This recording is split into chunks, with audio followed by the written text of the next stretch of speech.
Hi students. இன்னைக்கு TNPSC கிளாஸில் மீச்சிமா மற்றும் மீப்போவா பற்றி பார்க்க போகிறோம். இங்கிலீஷில் எல்சிஎம் ஹெச்சிசிஎஃப்னு சொல்லுவாங்க. இந்த வீடியோனுடைய பார்ட் 1 இது. இப்போ ஃபஸ்ட்டு நாம் மீச்சிறு பொது மடங்கு அப்படின்னா என்னன்னு தெரிஞ்சுக்குவோம். மீச்சிமா இங்கிலீஷில் இதை லீஸ்ட் காமன் மல்டிபிள் எல்சிஎம்னு சொல்கிறாங்க. இப்போ பாருங்கள், 4,6 இவற்றினுடைய மீச்சிமா கண்டுபிடிக்கணும். அதுக்கு ஃபஸ்ட்டு என்ன பார்க்குறோம்? 4இன் மடங்குகள். 4இன் மடங்குகள்னால் என்ன சார்? 4, 8, 12 அப்படி போய்கிட்டே இருக்குல்ல, 4 கூட்டிக்கிட்டே வருது. அப்போ அதை நம்ம எழுதுகிறோம். பாருங்கள், 4, 8, 12, 16 வரிசையாக 20. சார், இதை ஈஸியாக ஞாபகம் வச்சுக்கிறதுக்கு என்ன பண்ணணும்? வாய்ப்பாடு சொன்னால் போதும். 1 நாங்க 4, 2 நாங்க 8, இதான் மடங்கு. ரைட்டா? பேசிக் விஷயம் இது. இப்போ இதே மாதிரி 6இன் மடங்குகள் பாருங்கள் என்னெல்லாம் வரும்னு சொல்லுங்கள். 6, 12, 18, 24, 30, 36 இப்படி போய்கிட்டே இருக்கும். இப்போ நான் என்ன செய்கிறேன்? இது ரெண்டுலேயும் எதெல்லாம் பொதுவாக இருக்குதுன்னு பார்க்குறேன். பாப்போமா? பாருங்கள், 12 இருக்குது, 24 இருக்குது. இது ரெண்டும் பொதுவாக இருக்குது. இது ரெண்டில் எது சிறுசு? 12 தானே சிறுசு. அதைத்தான் நாம் என்னென்னு சொல்கிறோம்? மீச்சிமா அப்படின்னு சொல்கிறோம். அப்போ மீச்சிறு பொது மடங்குங்கிறது 12. இப்போ 24க்கு அப்புறமும் இருக்கலாம், பொதுவானது இன்னும் வந்துக்கிட்டே இருக்கலாம். நம்ம எது சிறுசோ அதை எடுத்துக்கிறோம். இதுக்கு பேர் மீச்சிறு பொது மடங்கு. சரி, இப்படி போடுறது கிடையாது வழக்கமாக. அதுக்கு பதிலாக நாம் இன்னொரு முறை போடுவோம். அந்த முறை என்னன்னு பாருங்கள். இந்த மாதிரி ஒரு டானா வகுத்தல் போட்டுக்கிட்டு 4, 6 இங்கே எழுதிக்கிறேன். அடுத்து இதை ரெண்டையும் வகுக்கிற நம்பர் ஏதாச்சும் இருக்கான்னு பார்த்துட்டு அதால் வகுக்கிறேன். பாருங்கள், 2ஆல் வகுக்கிறேன். 2 4, 3 2 6. இப்போ இதை ரெண்டையும் வகுக்கக்கூடிய நம்பர் இல்லை, இதோடையே நிப்பாட்டிடலாம். ஆனாலும் நமக்கு சின்ன வகுப்பில் எப்படி சொல்லி கொடுத்துருப்பாங்க, 1 வர வரைக்கும் போட்டிருப்பாங்க இல்லையா? அதனால் நான் என்ன பண்ணுறேன், திரும்ப இதை 2ஆல் வகுக்கிறேன். 2 2, மிச்சம் 3, அந்த 3 வகுக்காது அப்படியே போட்டுடுறேன். இப்போ திரும்ப 3ஆல் வகுக்கிறேன். அப்போ நமக்கு என்ன கிடைக்குது? 1, 1. ஞாபகம் வச்சுக்கோங்க, இப்படி போடணுங்கிற அவசியம் இல்லை. 2 எண்களுக்கு பொதுவான வகுத்தி இல்லைனால் அதை நம்ம என்ன பண்ணிடலாம், அப்படியே நிப்பாட்டிக்கலாம் அந்த ஸ்டெப்போட. இப்போ நம்ம ஆன்சர் எழுத போகிறோம். பாருங்கள், 2 × 2 × 3. இங்கே சைடில் இருக்குல்ல, அதை மட்டும் பெருக்கி போடுறோம். அப்போ மீச்சிமா 2 × 2 × 3 = என்னது? 12. இதுதான் மீச்சிமா. ரைட்டு. இப்போ அடுத்தாப்பில் பார்க்க போகிறது மீப்பெரு பொது வகுத்தி. மீப்போவா அப்படின்னா என்ன சார்? பார்ப்போமா? பாருங்கள், ஹையஸ்ட் காமன் ஃபேக்டர். இங்கிலீஷில் என்ன சொல்கிறோம்? Highest common factor. இப்போ பாருங்கள், 20, 24னுடைய மீப்போவா கண்டுபிடிக்க போகிறோம். இப்போ என்ன செய்யணும் சார்? இப்போ இதில் முக்கியமான ஒரு விஷயம் தெரிஞ்சுக்கணும். வகுத்தின்னு சொல்கிறீங்கல்ல சார், அப்படின்னா என்ன? ஒரு நம்பரை இன்னொரு நம்பரால் வகுக்கையில் மீதி 0 வந்துச்சுன்னா எந்த வகுக்கக்கூடிய எண் இருக்குது பார்த்தீங்களா, அதை நாம் வகுத்தின்னு சொல்கிறோம். வகுக்கக்கூடிய என்னன்னு சொல்கிறோம்? வகுத்தின்னு சொல்கிறோம். வகுத்தின்னா வகுக்கையில் மிச்சம் என்ன வரணும்? 0 வரணும். சரி, இப்போ பாருங்களேன், 20இன் வகுத்திகள் எதெல்லாம் இருக்குதுன்னு பாருங்கள். 1, 2, 4, 5, 10, 20. இதெல்லாம் 20 நல்லா வகுக்கக்கூடியது. வகுத்துட்டா என்ன கிடைக்கும்? மிச்சம் 0 கிடைக்கும். இப்போ அதே மாதிரி பாருங்கள், 24னுடைய வகுத்திகள் என்னெல்லாம் இருக்குதுன்னு பாருங்கள். 1, 2, 3, 4, 6, 8, 12, 24. சரியா? இப்போ போன கணக்கில் மாற்ற மாதிரியே இதுலேயும் எதெல்லாம் பொதுவாக இருக்குன்னு பார்ப்போமா? 1, 2, 4, அப்புறம் வேறு ஏதாச்சும் இருக்குதா? இல்லை, இதான் பொதுவாக இருக்குது இல்லையா? இதுக்கு மேலெல்லாம் எதுவும் பொதுவாக இல்லை. சரி, இப்போ இதில் எது பெருசு? போனதில் சிறுசு பார்த்தோம். இந்த 3 இதுலேயுமே எது பெருசாக இருக்குதுன்னு பாருங்கள். மேலே உள்ள 3, கீழே உள்ள 3ல் எது பெருசாக இருக்குது? 4 இல்லையா? அதைத்தான் நம்ம என்னென்னு சொல்கிறோம்? மீப்பெரு பொது வகுத்தி அப்படின்னு சொல்கிறோம். இப்போ மீப்பெரு பொது வகுத்தி 4. போன கணக்கு மாதிரியே இதையும் நாம் இன்னொரு முறையில் கண்டுபிடிக்கிறோம். அது என்ன சார்? அதே டானா மெத்தடு. 20, 24ன்னு போட்டுக்கிறோம். இதை ரெண்டையும் வகுக்கக்கூடிய நம்பர் இருக்குதான்னு பார்க்குறேன். பாருங்கள், 2ஆல் வகுக்கிறேன். 5 2 20, 12 2 24. இப்போ திரும்பி வகுக்கலாமா? வகுக்கலாம். ரெண்டையும் வகுக்கக்கூடிய நம்பர் இருக்குது, அது வரைக்கும் நம்ம போடணும். 2. ஸோ அப்போ 2 10, 6 12. ரெண்டையும் வகுக்கக்கூடிய நம்பர் நாம் கண்டுபிடிச்சாச்சு. சார், இதுக்கப்புறம் வேண்டாம், 5க்கும் 6க்கும் பொதுவான வகுத்தி இல்லை சார், 1 இருக்கே. 1 பற்றி கவலைப்பட வேண்டாம், 1 விட்டுருவோம். ஸோ மற்ற நம்பர் எதுவும் இல்லை. ஸோ இப்போ நாம் என்ன எழுத போகிறோம்? இந்த மீப்போவா எழுத போகிறோம். எப்படி எழுதுகிறோன்னு பாருங்கள். 2 × 2, அந்த ரெண்டையும் பெருக்கி எழுதிடுறோம். அதான் ஆன்சர். புரியுதா? சரி, இப்போ நம்ம என்ன செய்ய போகிறோம்னா, மீச்சிமாவினுடைய வாழ்வியல் பயன்கள்லாம் பார்க்க போகிறோம். சார், இதெல்லாம் எதுக்கு படிக்கிறோன்னு முதல்ல தெரியணும்ல. சும்மா நமக்கு ஷார்ட்கட்லாம் தெரியுது சார், எல்லாம் தெரியுது, கணக்கெல்லாம் போட்டுடுறோம். இது எதுக்கு படிக்கிறோம்னே தெரியலையே. பார்ப்போமா? சரி, இப்போ பாருங்கள். 3 வெவ்வேறு சாலை சந்திப்புகளில் உள்ள போக்குவரத்து விளக்குகள் முறையே 36 வினாடிகள், 60 வினாடிகள் மற்றும் 70 வினாடிகளுக்கு ஒரு முறை மாறுகின்றன. அவை அனைத்தும் காலை 8 மணிக்கு ஒரே நேரத்தில் மாறினால் மீண்டும் எப்போது அவை அனைத்தும் ஒரே நேரத்தில் மாறும்? கொஸ்டின் புரியுதா? எல்லாம் வந்து காலை 8 மணிக்கு ஸ்டார்ட் பண்ணுறாங்க. ஒவ்வொன்றும் ஒவ்வொரு தரம் மாறுது. 36 வினாடிகளில் மாறும், 60ல், இன்னொன்று 72 செகண்ட்ஸில் மாறுது. ரைட்டா? இப்போ இதுக்கு என்ன கண்டுபிடிக்கணும் நமக்கு அப்படின்னு பார்த்தீங்கன்னா, மீச்சிமா தான் கண்டுபிடிக்கணும். 36, 60, 72 இல்லையா? எல்லாத்தையும் நம்ம ஒரு நம்பர் கண்டுபிடிக்கணும். அது இந்த நம்பர் 36, 60, 72 எந்த நம்பராலையும் வகுபடக்கூடியதாக இருக்கணும். ஸோ அதுக்கு நம்ம என்ன கண்டுபிடிக்கிறோம்? மீச்சிமா கண்டுபிடிக்கிறோம். இப்போ பாருங்கள், 2ஆல் வகுக்கிறேன். நமக்கு இந்த மாதிரி கிடைக்குது. 18, 30, 36. அதில் பாதியை எழுதிடுறேன். அடுத்து 2ஆல் வகுக்கிறேன். நமக்கு என்ன கிடைக்குது பாருங்கள், 9, 15, 18. 2ஆல் வகுக்கையில். இப்போ 2ஆல் வகுக்க முடியாது. ஸோ 3ஆல் வகுத்து பார்க்குறேன். 3 9, 5 15, 6 18. ரைட்டா? இப்போ இந்த 3, 5, 6ல் 3ஐயும் 6ஐயும் நம்ம எதால் வகுக்கலாம்? 3ஆல் வகுக்கலாம். அப்போ நான் அந்த 3ஆல் வகுத்து காட்டுறேன். 1 3 3, இந்த 5 அப்படியே போட்டுறேன். 2 3 6.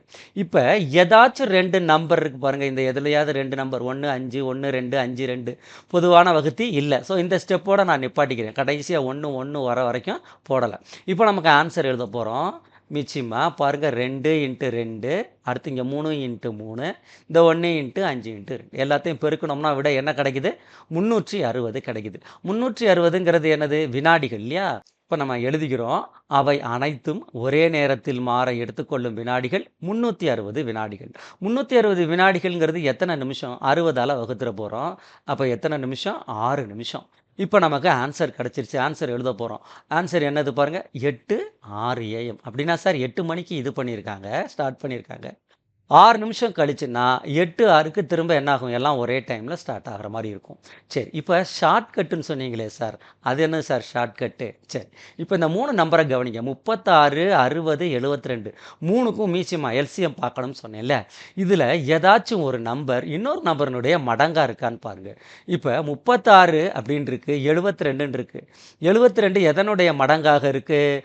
36னுடைய மடங்காக இருக்குது. ஸோ இப்போ 36 72 நம்ம திரும்ப மீச்சிமா எடுக்குது பார்க்க வேண்டிய அவசியமே இல்லை.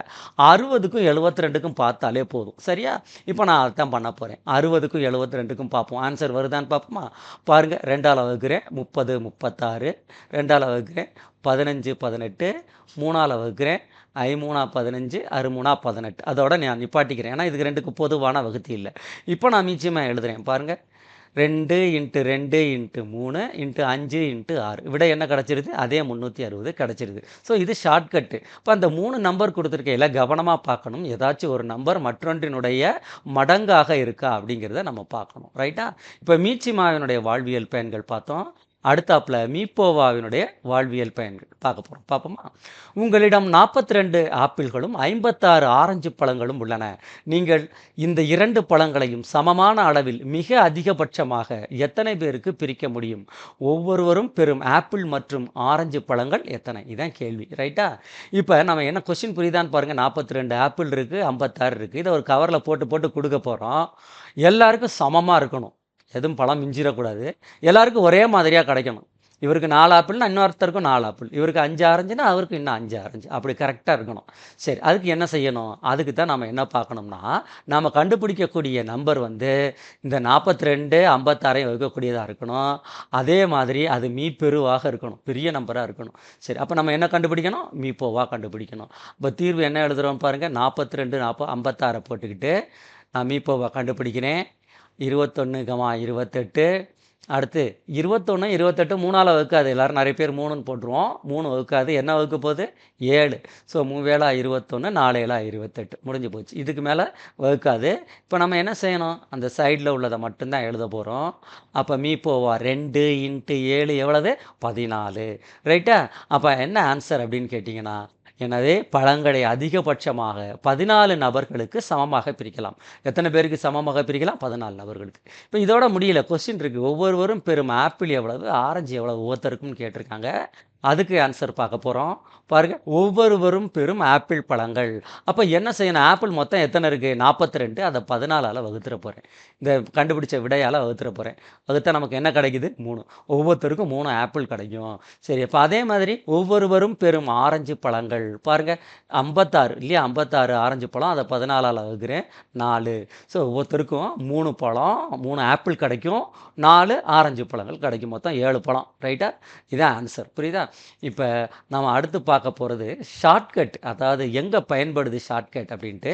இது ஒரு டிஎன்பிஎஸ்சியில் கேட்கக்கூடிய ஒரு முக்கியமான கொஸ்டின். பாருங்கள், 12, 15, 20 மற்றும் 27 ஆகியவற்றால் மிகச் சரியாக வகுபடும் மிகச்சிறிய எண் என்ன? சார், என்ன சார் இது மிகச்சரியாக வழிபடும் மிகச்சிறிய எண்? ஒன்றுமே இல்லை, மீச்சிமா எல்சியத்தை தான் இப்படி கேட்டிருக்கிறாங்க. சரி சார், அப்போ இதுக்கு என்ன சார் செய்யணும்? நம்ம என்ன செய்வோம்? எல்சிஎம் தானா வகுத்தல்ல போடுவோம். அந்த 4 நம்பரை எழுதி போட வேண்டாம் இல்லையா? இப்போ அதுக்கு என்ன சார்? இதுதான் ஷார்ட்கட்டு இங்கே பயன்படுத்த போகிறோம். இப்போ பாருங்கள், இங்கிலீஷில் இந்த question, find the least number exactly divisible by 12, 15, 20 and 27. இந்த 4 ஆப்ஷன் கொடுத்துருக்குறாங்க. இப்போ நம்ம ஃபஸ்ட்டு என்ன கண்டுபிடிக்கணும் அப்படின்னு பாருங்கள். 12, 15, 20 மற்றும் 27 ஆகியவற்றின் எல்சிஎம் கண்டுபிடிக்கணும். இப்போ நான் எல்சிஎம் கண்டுபிடிக்க போகிறது இல்லை. அதுக்கு பதிலாக இந்த நம்பர்களெல்லாம் பார்க்குறேன் கொடுத்துருக்கிறதுல 12, 15, 20, 27 எது ரொம்ப பெருசாக இருக்குது? 27. நம்ம ஒரு நம்பர் கண்டுபிடிக்கணும். அந்த நம்பர் 12, 15, 20, 27 எல்லா நம்பராலையும் வகுப்படணும். இப்போ 12, 15, 27ஆல் வகுப்பட்டு 27ஆல் வகுப்படலைன்னா நமக்கு அது தேவைப்படாது. ஸோ அதனால் நம்ம என்ன எடுத்துக்கிறோம்? ஃபஸ்ட்டு 27 எடுத்துக்கிட்டு நான் செக் பண்ண போகிறேன் அந்த நம்பரை. இப்போ இருக்கிற ஆப்ஷனை வச்சுக்கிட்டு 27ஐயும் எடுத்துக்கிட்டு செக் பண்ண போகிறேன். ஃபஸ்ட்டு பாருங்கள், 27ஆல் வகுப்படும் எந்த ஒரு எண்ணும் கண்டிப்பாக 9ஆலும் வகுப்படும். 27ஆல் ஒரு நம்பர் வகுப்படணும்னா அது கண்டிப்பாக எதால் வகுப்படும்? 9ஆலும் வகுப்படும். இது ஒரு ரூல் இல்லையா? சரி, இப்போ 9ஆல் வகுப்படுறதுக்கு என்ன சார் ரூலு? அது தெரியணும்ல. ஒரு எண்ணின் இலக்கங்களின் கூடுதல் 9இன் மடங்காக இருந்தால் அந்த எண் 9ஆல் வகுப்படும். சரி சார், இப்போ நம்ம அது எப்படிங்கிறத பார்ப்போம். இப்போ இந்த ஆப்ஷனில் பாருங்கள், ஒவ்வொரு ஆப்ஷனாக எடுத்து செக் பண்ண போகிறேன்னா, ஃபஸ்ட்டு 240 இருக்குல்ல அதில் பாருங்கள், 2 + 4 + 0 எல்லாத்தையும் கூட்டினா 6 வருது. 6ங்கிறது எதனுடைய மடங்கா இல்லை? 9இன் மடங்காக இல்லை. ஸோ இது வராது. அடுத்த ஆப்ஷன் எடுத்துக்கிறேன். 540, 5 + 4 + 0 என்ன வந்துருச்சு? 9 வந்துருச்சு. அப்போ இது 9இன் மடங்கு. இதுதான் ஆன்சராக இருக்கணும். இருந்தாலும் மற்ற ரெண்டையுமே செக் பண்ணிடுவோமே. இப்போ பாருங்கள், 440ன்னு இருக்குது. 4 + 4 + 0 விடை என்னது? 8 வராது. அடுத்தாப்பில் பாருங்கள், 340, 3 + 4 + 0 7 இதுவும் வராது. ஸோ இந்த மாதிரி தான் நம்ம ட்ரிக்கு பயன்படுத்தணும். எல்சிஎம் எடுக்கிறதுக்கு பதிலாக நம்ம டயத்தை மிச்சப்படுத்துறதுக்கு மிகப்பெரிய எண்ணை எடுத்துக்கிட்டு ஒவ்வொரு கண்டிஷனாக செக் பண்ணலாம். புரியுதா? என்ன மாணவர்களே, இது உங்களுக்கு புரிஞ்சிருக்கும்னு நினைக்கிறேன். அடுத்த வீடியோவில் இதனுடைய தொடர்ச்சியை பார்ப்போம்.